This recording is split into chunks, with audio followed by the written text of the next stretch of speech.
उम्मे जमील ऐसी औरत थी जिसका नाम सुनकर शैतान भी कांप जाता है, और यह इतनी ज्यादा बुरी थी कि यह अकेली ऐसी औरत है जिसके बारे में कुरान पाक खुद कहता है कि यह जहन्नम में जाएगी।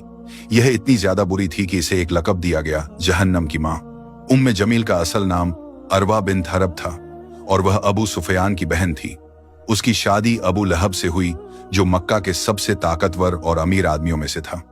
दोनों अपने माल और रुतबे पर घमंड करते थे, लेकिन दिलों में हसद और नफरत भरी हुई थी, खासकर रसूल अल्लाह सल्लल्लाहु अलैहि वसल्लम के लिए।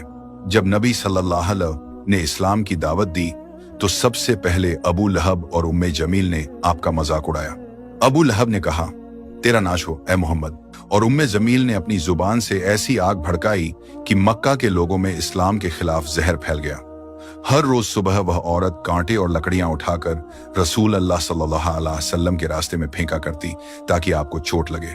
दिन के वक्त वह बाजारों में इस्लाम के बारे में झूठ फैलाती और रात को लोगों के दरमियान फितने और बदगुमानी पैदा करती।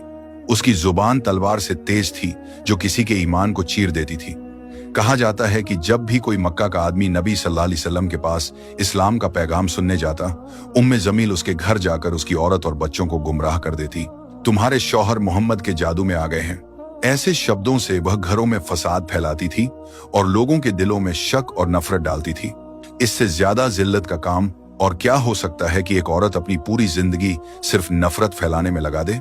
जब सूरह अल-लहब नाजिल हुई और अल्लाह ताला ने उसके अंजाम का फैसला सुना दिया तो उम्मे जमील गुस्से में पत्थर उठाकर चिल्लाते हुए निकल पड़ी, मैं मोहम्मद को ढूंढ रही हूँ, उसने मेरे और मेरे शौहर की बुराई की है। लेकिन जब वह मस्जिद हराम पहुंची, रसूल अल्लाह वहां हजरत अबू बकर रज़ी अल्लाहु अन्हु के साथ बैठे हुए थे। अल्लाह ताला ने उम्मे जमील की आंखों पर पर्दा डाल दिया। वह आपके सामने से गुजरी मगर देख नहीं सकी। उस वक्त हजरत अबू बकर ने हैरान होकर कहा, या रसूल अल्लाह, यह तो आपके सामने से गुजरी लेकिन आपको देखा ही नहीं। रसूल अल्लाह सल्लल्लाहु अलैहि वसल्लम ने मुस्कुराते हुए फरमाया, अबू बकर, अल्लाह ताला ने उसके और मेरे दरमियान पर्दा डाल दिया है।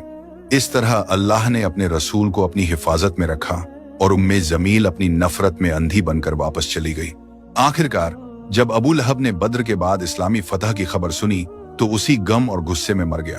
उम्मे जमील भी थोड़े अरसे बाद अपनी बुरी मौत मर गई।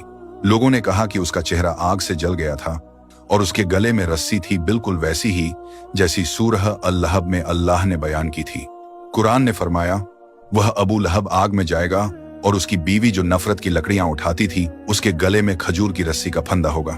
यानी उम्मे जमील अपने घमंड, नफरत और फितनों के सबब जहन्नम की मां बन गई।